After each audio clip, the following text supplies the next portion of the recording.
4, 3, 2, 1, 0.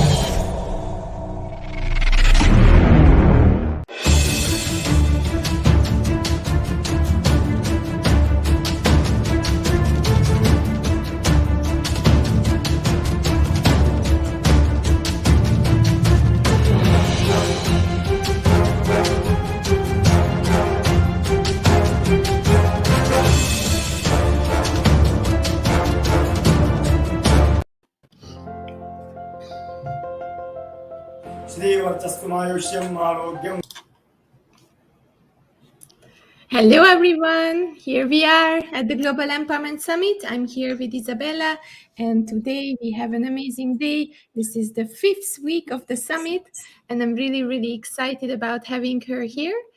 I just want to say before we start the interview that you see a QR code on the top of this screen, and this QR code will lead you to the treasure hunt of the GES Summit. What is the treasure hunt? Well, I figured it will be really hard for you to digest 6 weeks of knowledge just in a fast pace like we are doing it. So we prepared an application with Solworxs.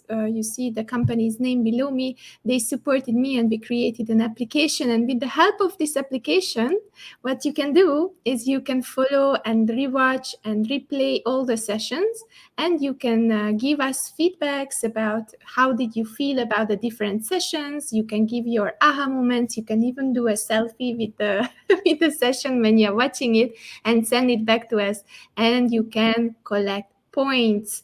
So this point collection is open until the end of the year, and on the 31st of December I will announce 5 winners plus an extra winner. And what you can win is 500 USD value of coaching program, creative leadership program with me, and also a 200 USD value package from Solworxs, who were preparing this application. So make sure you are playing, make sure I see you on the leaderboard, and make sure you are in the game until the end of the year so that you can win all these beautiful things for yourself.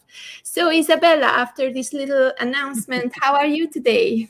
I'm doing fantastic. It's so great to see you again. And I'm just blown away how much effort, energy, and enthusiasm you put into a global empowerment summit. And it's been phenomenal experience. So kudos. Thank you, Isabella. We are doing it for everyone else out there so that you can get back on your feet. And I couldn't do it without you and without all the more than 200 experts who are helping me in this endeavor. So Isabella, let's get to know you a little bit better. Tell us about where are you from, and even your personality, not just your work, because I love to introduce the people themselves. So what is your favorite food? Do you have a favorite flower? Tell us a little bit about Isabella. That is such a great question and encompasses a lot. Obviously, I grew up in former Yugoslavian heart of the Europe, and unfortunately, that country doesn't exist any longer, but it's now composed of so many smaller countries or republics. But growing up during that time, obviously as a child, was fantastic because everything was so close, right?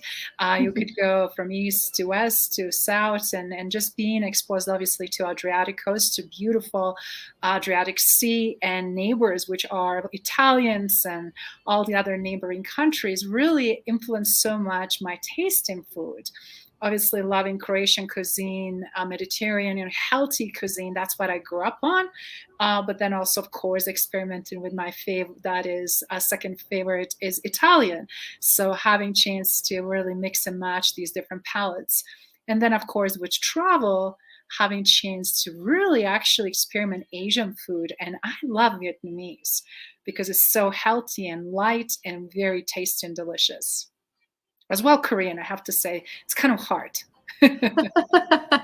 I love this. Also, the Mediterranean food, they are my favorites, and it's just like so nice with all the veggies and everything around it. I really love it.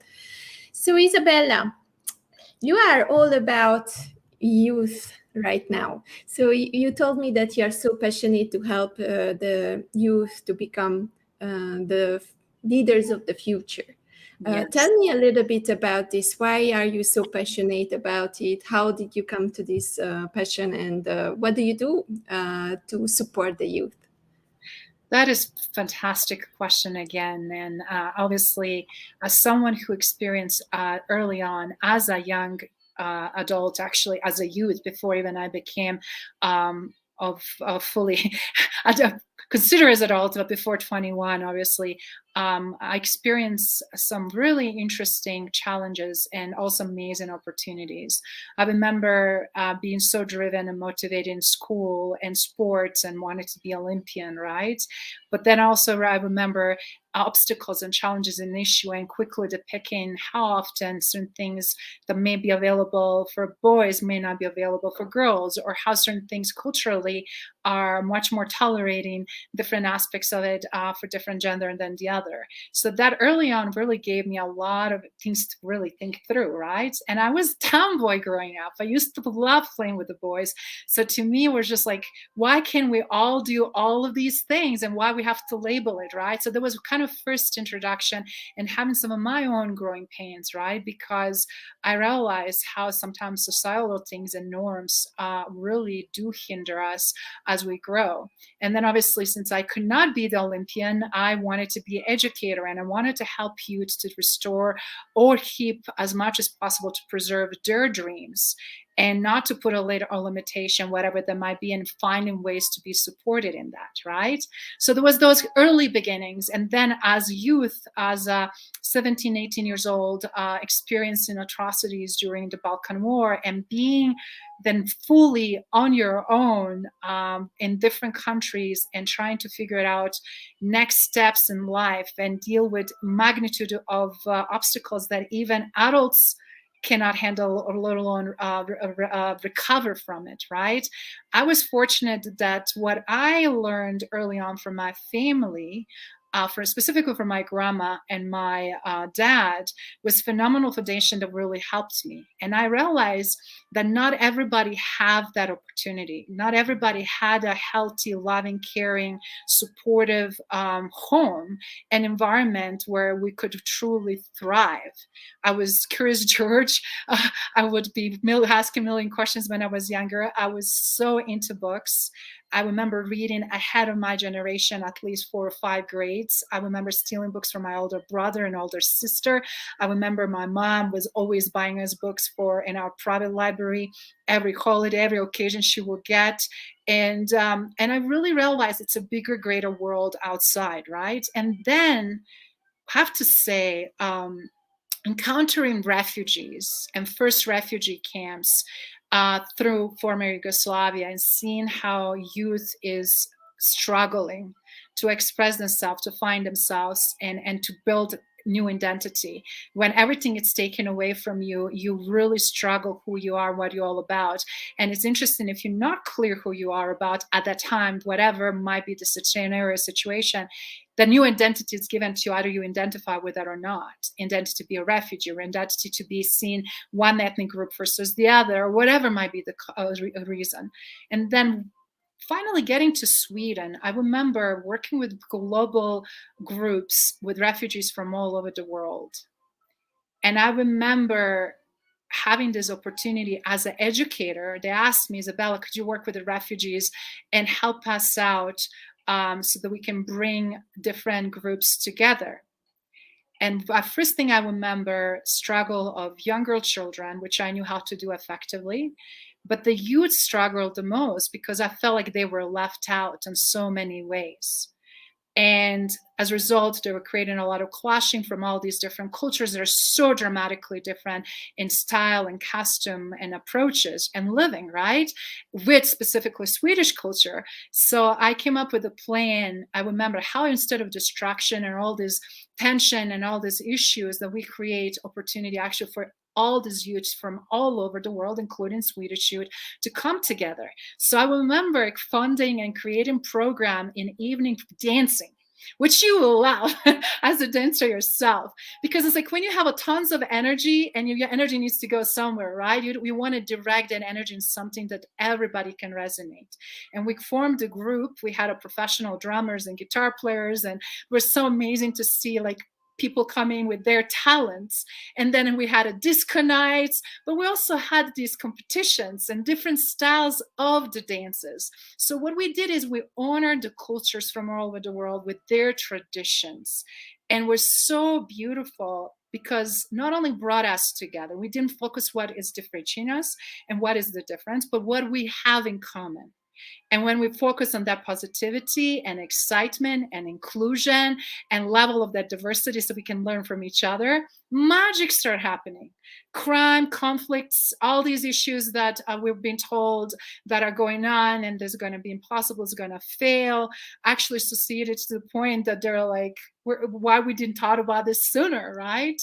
And then we asked an extended program for 3 or 4 times a week and special competitions. But what was really beautiful is to see how youth connected even non-verbally, and how you'd found ways to also extend themselves without all these biases that a lot of elderly were still facing or having issues with, right? Or children that were, as a result of fortunately mirroring and mimicking what they were hearing in their home, either racial slurs or conflicts that continued that and that affected them. And there was that group of youth that I felt like I have the biggest opportunity as an educator to impact, and that's what I did. I love so many points to ask for. It was such an amazing storyline. So I have to ask about all the little points. And the first point that got to my mind was the Olympics. So in which sport did you want it to go to the Olympics, Isabella?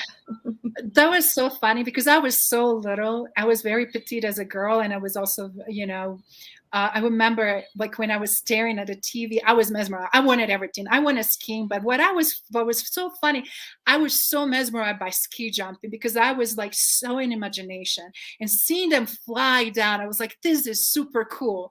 Till they pointed out, this is for the boys. Women are doing ski jumping. This is not women's sport. And that's then when I started thinking, like, why? Why are women limited from certain sports than men? And then even from skiing, you will see way more competitors skiing.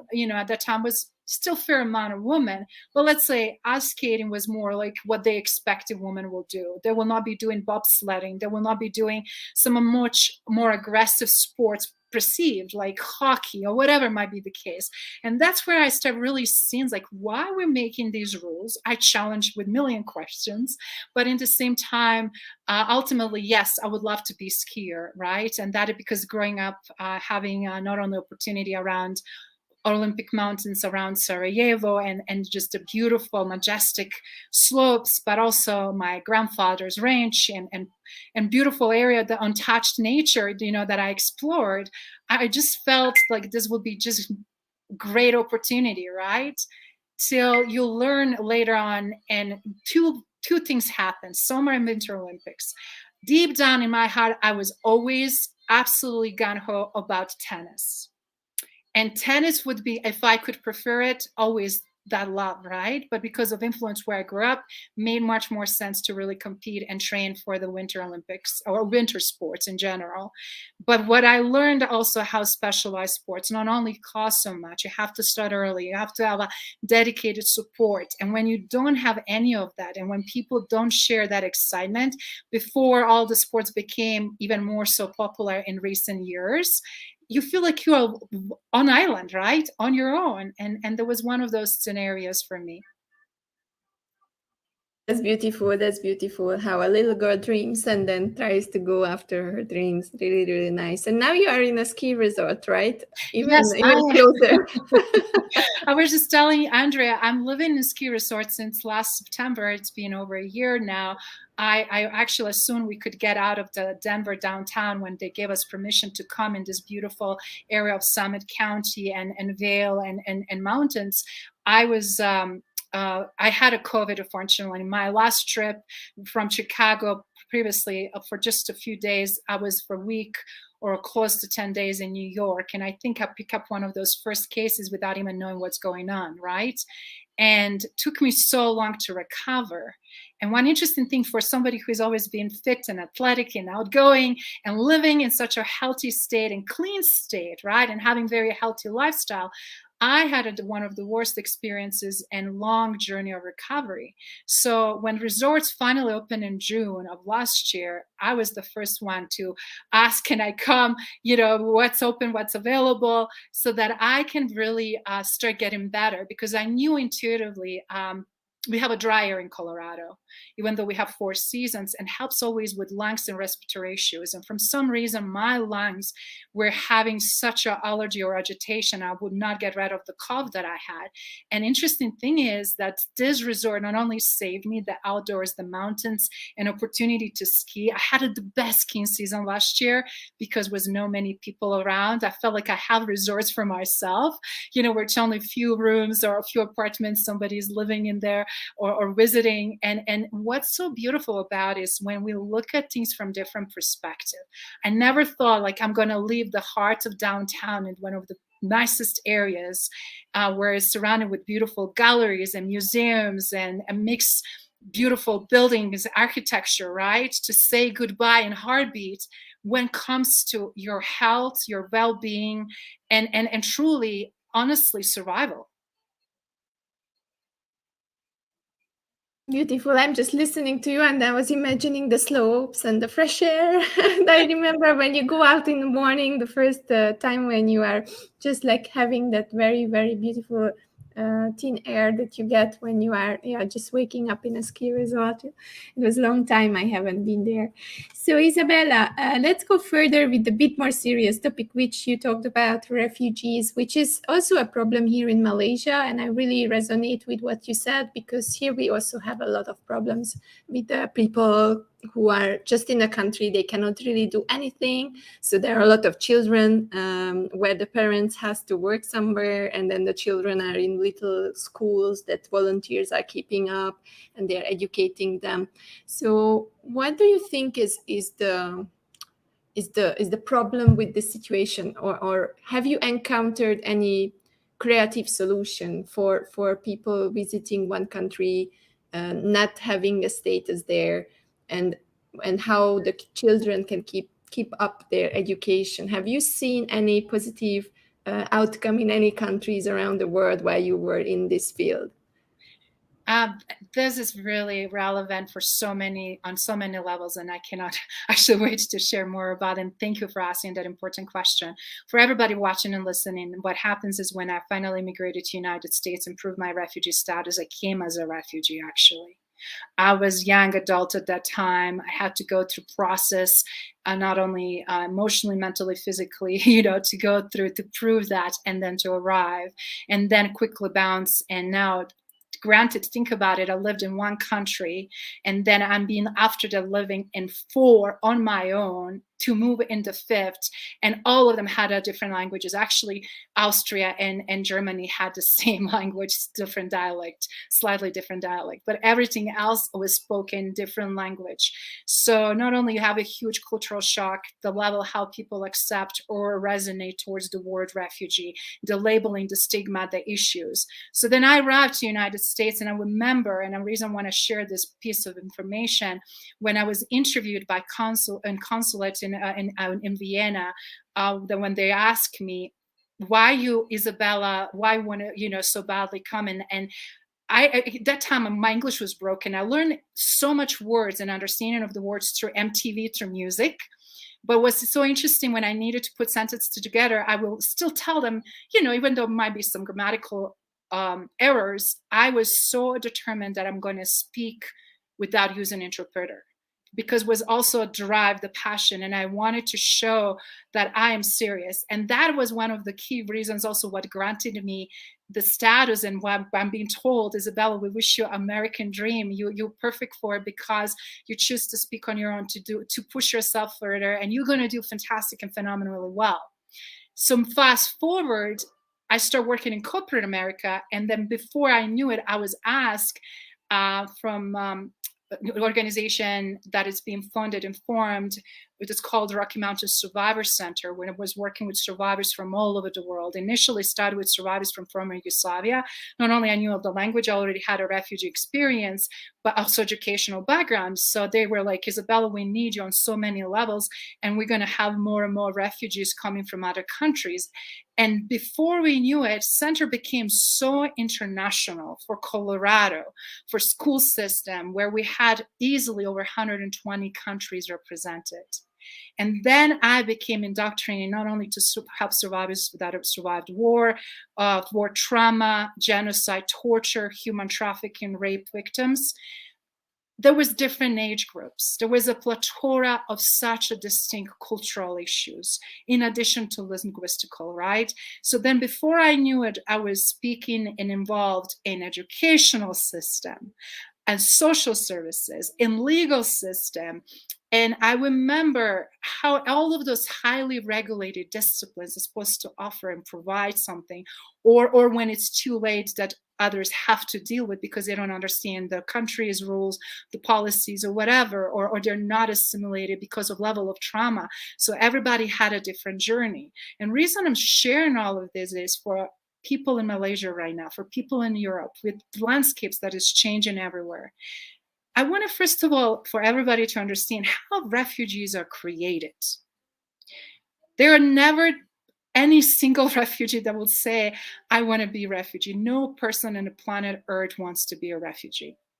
We have two types of phenomena happening right now. One is due to environmental crisis and issues that people have to flee for their safety and leave environments that are being affected, either by horrible storms or fires or volcanoes or whatever. Those are environmentally caused refugees. That doesn't mean their pain is less.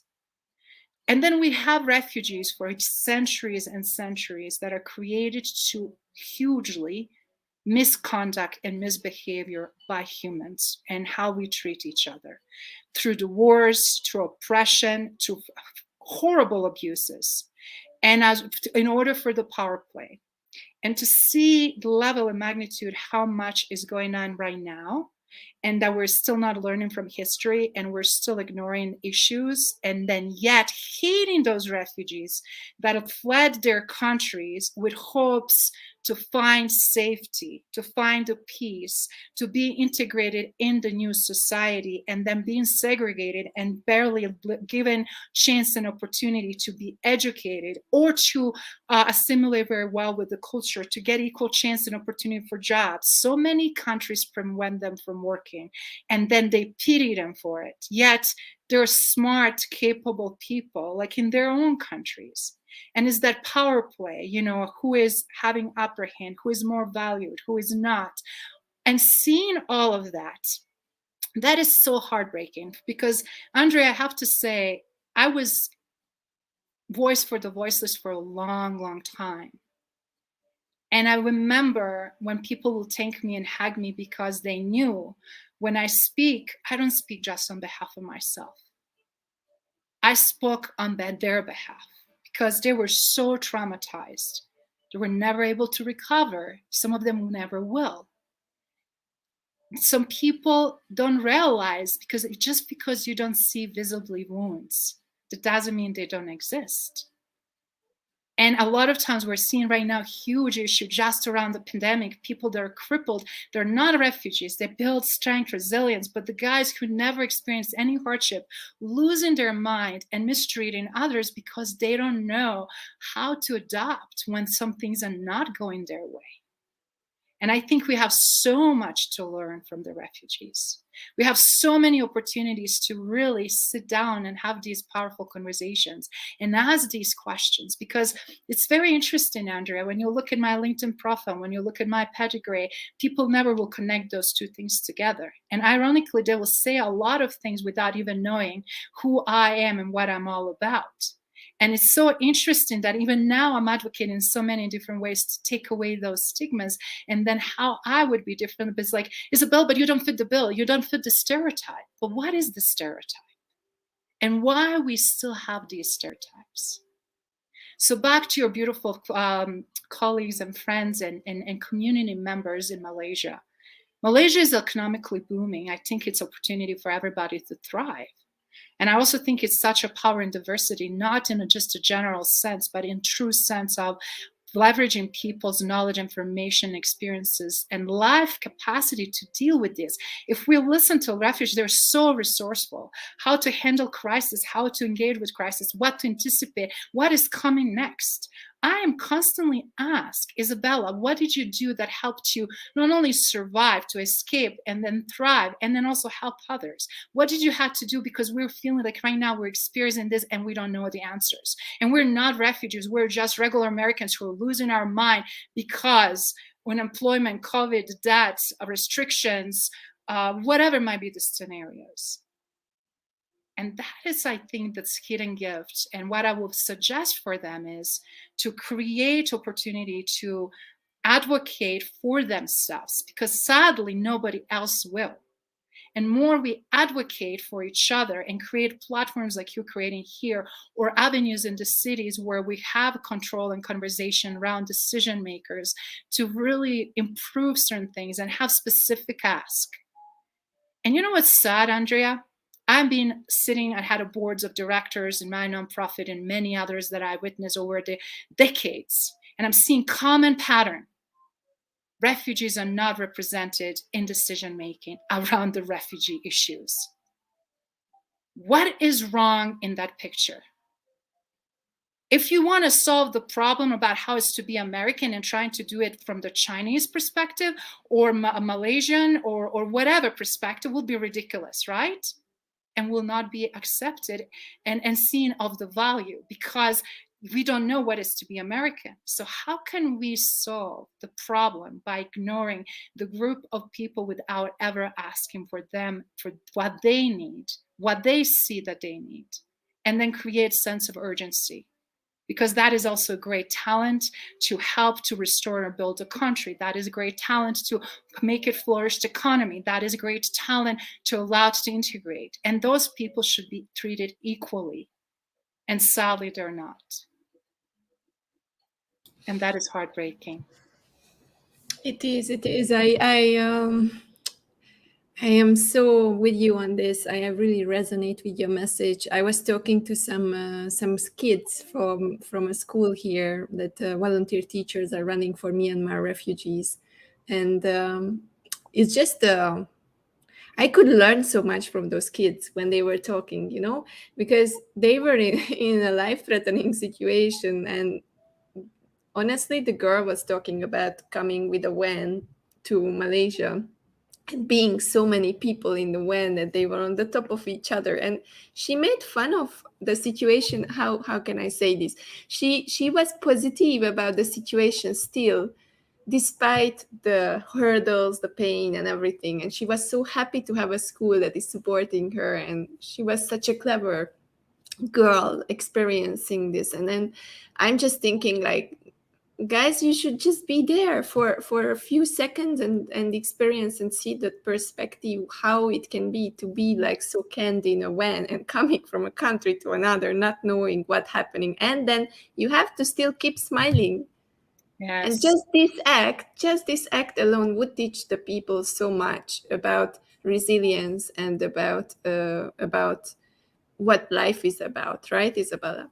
Yes, you build such amazing skill. And I love what you mentioned for her experience, because humor is what keeps us alive. If we don't have a humor in these horrible, horrible situations, you have two choices: cry, which sometimes you need to, but then you break down and you lose it. And when you're in constant flight, you're not still in the safe environment. You can't completely just have a meltdown, right? You have to be on that go, because instinctively, this is where we come back to really fully be present. I never been in my life so present when I was in midst of the conflict and war and what was going on. All of my instincts, it's like the people joke, it's like animalistic instincts. To some extent, yes, because the way you listen, the way you check the sound, the movement, everything, how you look, how you move, how you fit.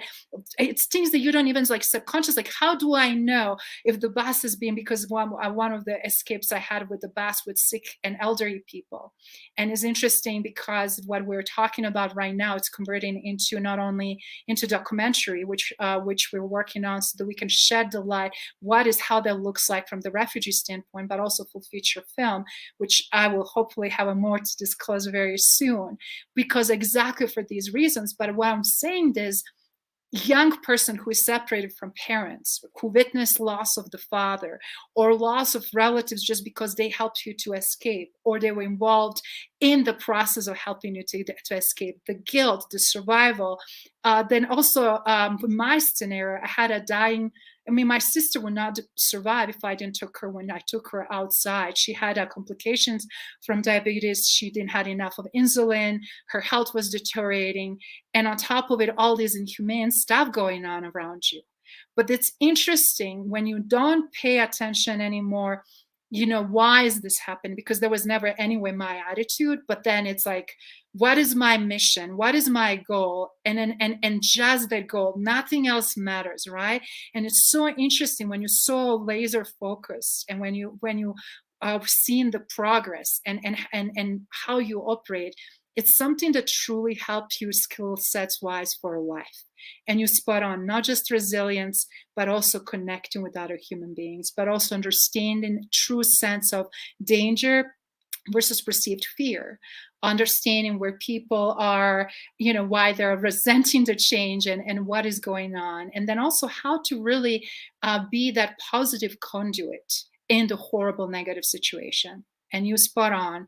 If the humor is not there, and if you don't have nothing, at least to smile, or at least to give yourself that release, it's just impossible to overcome it, because magnitude changes from minute to hour. And it's not like you have a break, because you had enough. Some things have been for months, for some people for years. Siege Sarajevo, for example, outskirts of Sarajevo, where I luckily happened to be, which was not as much impacted, but was complete isolation and refugees and constant bombing. And you can hear in the distance, because of the mountains, the echoes, and then you see the flames, and you see the clouds getting smoky, and you see all of those things, and then you see people showing up in the woods from nowhere. You just don't have no idea where the next dangers are coming in. Then you see the warnings, watch out, mines, and like we never had the mines, and all of a sudden you can't step out of the bus for far enough to have a privacy to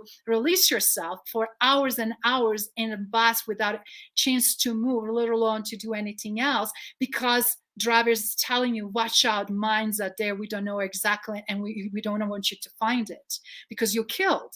So when you go through these constant terrors, it's very interesting how you not only start looking life in different lens, but also, that's what I'm saying, how much more we can truly learn from each other if we have these dialogues and conversations to find tremendous solution. And that's exactly what I'm working right now on. And I cannot wait to include you and everybody in Malaysia or Asia and broader, because this is the issue that we need to solve on the global level, and not anymore EU, not EU, and America versus Canada. This is, and not anymore the choice.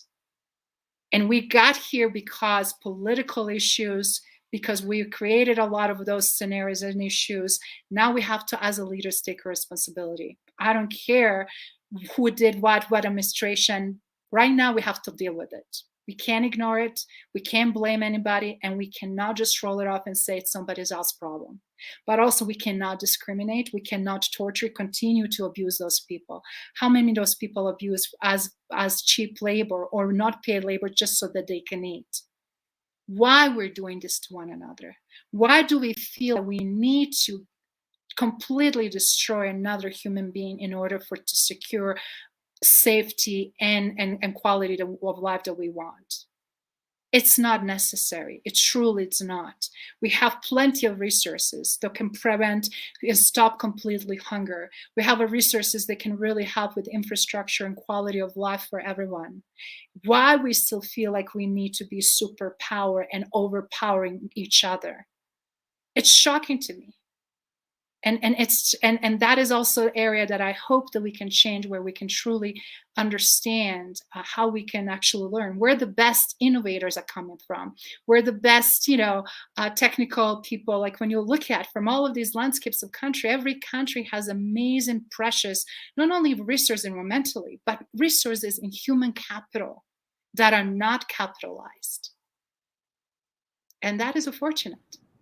That reminds me on the Hungarians when throughout the war, the Hungarian inventors, they all escaped to America, and I remember so many inventors finding a new home in the U.S. and then building up their fortune there just because they fled from being being hunted here in Europe, and then they found their new life. And also I believe this situation, it's so important to talk about that some people are not having such a fortunate situation that we have, and the world is complaining today because they believe, oh, this is a very unprecedented situation, it's so bad for us, we are in a very bad situation. But honestly, in history, this is the most peaceful time of humankind. If you compare it to all the different other times when there was war, there was really all around the world so many problems. And this century is kind of like the century of peace, besides a little bit of shaking up through different situations like we are experiencing in the last 2 years. So to put it into perspective, from the people who are having problems and issues, flooding from wars, having, like in Myanmar, a real war situation going on, or as you said, all the refugees who cannot just have a home where they can put their head on the pillow and just have a nice resting sleep. It's just up to us, right, Isabella, to change that perspective and to feel with their heart what they are going through, instead of, oh, I don't have TV, I don't know, I don't have, I cannot order food Smartphone or today. just stuff, or internet, right? Or things that we take for granted, and electricity and 24/7, hot water, whatever it might be. When you see how many people are struggling with those basics and essentials. And you're right, it is for us to really talk about it, but also figure out ways how we can support one another, right? And then how can we give the chance and opportunity? And I love what you said, how it's good to see people having education. And it's unfortunate, Myanmar and whole situation, it's being conflict for so long, and then again it restarts again, right? We see the same thing that is happening right now with Afghanistan. I remember working with Afghanis in late 90s, early 2000. Then I worked with them in midst of all of that, like 2007, 8. There was another wave. Then also a lot of ones. Right now we're having a situation with Syria. We're having situation with Iran, when a lot of people are fleeing from Iran. We're having all of those ethnic groups coming into Europe. Matter of fact, my country, former Yugoslavia, specifically right now in Bosnia and Herzegovina, where I grew up, we're seeing all of those ethnic groups. People coming undocumented, nobody asking for them, no country claiming them. They wanted to stay. Some of them committed crimes, smaller petty crimes. Some of them trying to assimilate, but it's a clashing, right? It's still like we have, for example, Muslim culture there already that's pre-existing, but it's very different from those cultures, right? So we're also having different layers of clashing and issues. So when you look at, and then other countries closing the borders, don't want them anywhere close, and that very ruthless way how they're doing it, very dehumanizing way actually. But then without giving any provision, what is going to be solution, and they know that one country cannot solve it, specifically that is economically disadvantaged in comparison to others, right? But then also specifically knowing that they did not create that problem in the first place, and how do we now go about finding the solution that is not politically driven, that is human driven? And then also how to make a future political decisions that are human driven versus how we're seeing some of those decisions being made. And then I have to say, we still have an insane amount. I forgot the current stats, because with now new conflicts, those stats exponentially increased, but we also seen some things in Africa as well. And I think COVID, the lockdowns, the lack of travel, it was also easy to get away with a lot, with the murders, with theft, with trafficking. We've seen also dramatically increase in human trafficking, children trafficking, slavery.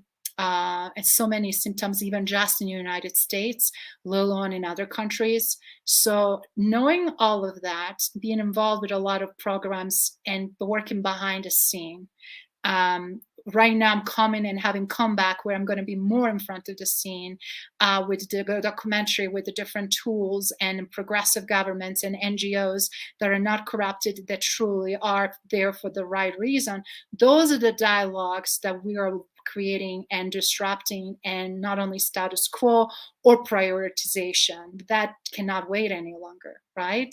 And we have now choice and opportunity. And the reason I'm only saying this is now, from who I was when I became refugee, that when I lost a home, and journey to who I am today, and all the stories and witnessing, the interesting thing, Andrea, happened is that I didn't know how many of them I will do initial intake or assessment, and we'll have the peaceful conversations or environment where they felt safe, that they share information that they never shared even to their loved ones, because of shame or guilt, or because fear, because of culture or religion, or many different factors, what happened to them.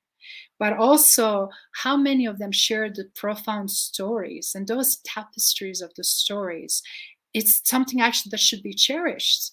And when you look at who usually was sabotaged or tortured or targeted, usually are educated people that are being liked, respected, influential in communities, religious institutions, community members or community gatherings that will create where community will come, because that is usually conflicting with agenda of political side, right? So when you look at all of that, what we really need more than ever is to create this amazing global community. And that's my journey, my wish, my desire, to create a global community where we have the chance for everybody to interact and be accepted and included, but also to learn from, and at the same time contribute for the change that everybody deep down desire. And ultimately, Andrea, you know that well from someone who traveled the world, who lived in hard Europe as well. My neighbor from Yugoslavia, we border with Hungary, right? Croatia still does. And it's so interesting. Now you in a very different cultural environment, right? Now we have the opportunity also to bring all of this together. And now it's like we're looking things from global lens, right? We have a very different perspective. And as a result, we have a greater opportunity than ever to create also amazing solutions, what is appeared to be so overcomplicated and complex, but in reality, it doesn't have to, right? Exactly. Back to the simple things. Simple things are always better. I really love it, and I'm looking forward to the collaboration. And I believe at the end of the discussion, we really arrived to the topic. That was such a good preparation to the title here. The future is young, because we haven't said it out loud, but all what is happening to the refugees, it's setting up the next generation, the children of the refugees, right? Because everything what they do, whatever they experience, is kind of inherited to the next generation. And if those kids doesn't get any education, proper inclusion, then they will be the angry nation, the angry generation, growing up as someone who didn't get what they're supposed to get. And that can cause further problems, right, Isabella? You're spot on. It's so very true, Andrea. And not only I'm being involved in legal system of state Colorado for the last 2 decades, 20 years or so, since I came to US. And in legal system, I'm a professional interpreter and translator, helping people from Yugoslavia, but also from cultural standpoint, right?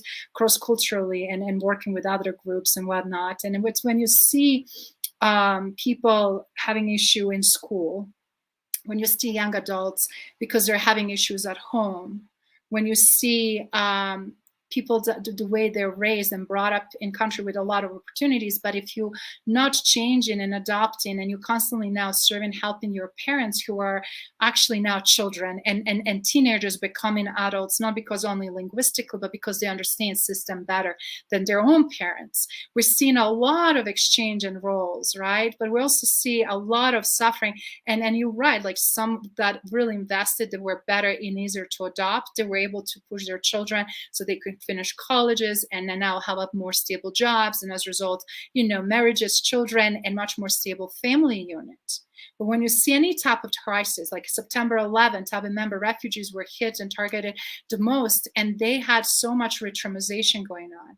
When you also see now level of isolation and everything that was going on and during the COVID, it's easy to re-traumatize people that did not work or still have issues mentally, psychologically. And it's so easy to re-trigger them, right? It's so easy also to feel like, because it's very odd to walk with a mask. I mean, I've been last year in ski resort. I could not see anything beside, heard people voices. People are wearing helmets. They're having goggles. You can't see their eyes. I couldn't make eye contact. They had a mask. I felt like I'm living in this really strange era, and then you will hear somebody maybe saying something. That was it. There was my human connection. Even though they were passing by, there was no like, let's hug or let's talk or let's sit down or let's relax, because it was like, you have to wear the mask, restaurants were closed. We're on really like use limited basis who can get even on the gondola. So I'm just using this example. And then imagine in the cities, for a lot of people, were just like no contact, and people that are alone and by themselves. So what I'm saying is, if we're not working in general terms, not even just refugees, on issues that we had that affected us in the past, those issues will always resurface when situations get difficult and challenging. As a result, we've seen a lot of crazy behavior, things that are not acceptable, that you will not expect adults will do, right? Lashing at each other. We've never seen the magnitude of cyberbullying by adults as we're seeing at current time. We're never seeing, I'm just sharing the specific for US, we're never seeing magnitude of 2 obsolescence that where teenagers are committing suicide. And then we're also seeing adults in their 55 to 65 range committing suicide. I mean, how do you explain that? How is this happening in a societal way, right? It's like, because you expect one side, okay, these are teenagers and depending on their environment. And then you're thinking, but look at this, why we're still having with the adults. And then adults that are actually, very well adopted, but yet they cannot handle anymore and they just want to exit out. So my point is, I really want to urge everybody to be more kind, more passionate, more caring, more understanding, asking questions before judging. We've seen a lot of stereotypes. If you don't have a smartphone, if you don't wear brand names, a lot of kids trying to appear poor, rich with very poor parents that try to afford for them that. And then a lot of kids being bullied also into school, or bullied on cyberbullying and all the crazy stuff. I think we have opportunity to really understand what truly does matter, and then go back internally for that. And if we see behavior that we know it's bad, don't be complacent. Do not be complacent, because that's what kills the most people. When we see someone struggling and we did not do anything, and we learn later on they committed suicide. When we see someone struggling and we didn't do anything, and as a result, they got sick or whatever, or they got injured, or they got trafficked, or they was kidnapped. I mean, we're seeing all kinds of ranges, and I don't want to sound negative here, but we're seeing opportunity again when we reach out genuinely to wanted to talk or check up on someone, when we extend our heart because we care. Magic happens. People will open up, and people will not feel as much as alone. And one of the biggest obstacles right now, we're hearing people alone, even with their family members, they still feel alone, let alone if they truly are by themselves. So we have tremendous opportunity to really reach out, be the beautiful conduit, lead with example. And I love what you're doing, Andrea, because we need a newer, healthier, better generations of leaders. Right now, with leadership we have, it's not working. We know that. That's what got us in a lot of trouble already. Now we need accountability. Now we need a responsibility. And now we need to really change, because old paradigm is not working. Why not then include everyone in that process and create a win-win and create an environment that's going to work? And it's going to give everybody everything that they're looking for. Either it's safety or security, or opportunity to make money, an opportunity to have a healthy, stable environments and great schools, neighborhoods, companies, as well as countries. That is the solution, in my opinion. After watching, listening, and observing and being on the grounds in many different conflicts, that is the solution that we can carve together. And only way we can do it to move forward, in my opinion. Isabella, I love this conversation. I know that we are aligned ever since we started to talk, and the audience doesn't know, but we are both dancers also in a way, because we found something in tango, and I believe dance is something that can explain the people, the connectedness between humans very, very easily. So keep doing it, keep organizing these things to connect people young and wise, and keep your passion alive for helping refugees and helping people who are going through similar things that you went through, Isabella. It's a beautiful, beautiful cause. And I'm here to support you. You know that. We will have a lot of things in the future coming up.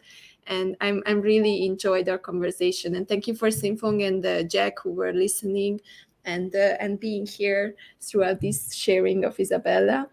I wish you a beautiful evening and a nice rest in this beautiful place where you are. And thank you for opening up and telling all what's on your heart so openly at the Global Empowerment Summit. Thank you so much for having me. Thank you for asking phenomenal questions, and also for creating not only a platform, but opportunity, because these topics for a lot of people are heavy, controversial, or whatever might be their perception, but it's absolutely necessary to have them. And actually, when we do learn from each other, we just actually normalize to see how connected and same we are. So thank you. Thank you again. Have a great rest of the day. Thank you very much, Isabella, for being here. Have a beautiful day ahead. Thank you. Bye. Bye-bye. Bye-bye.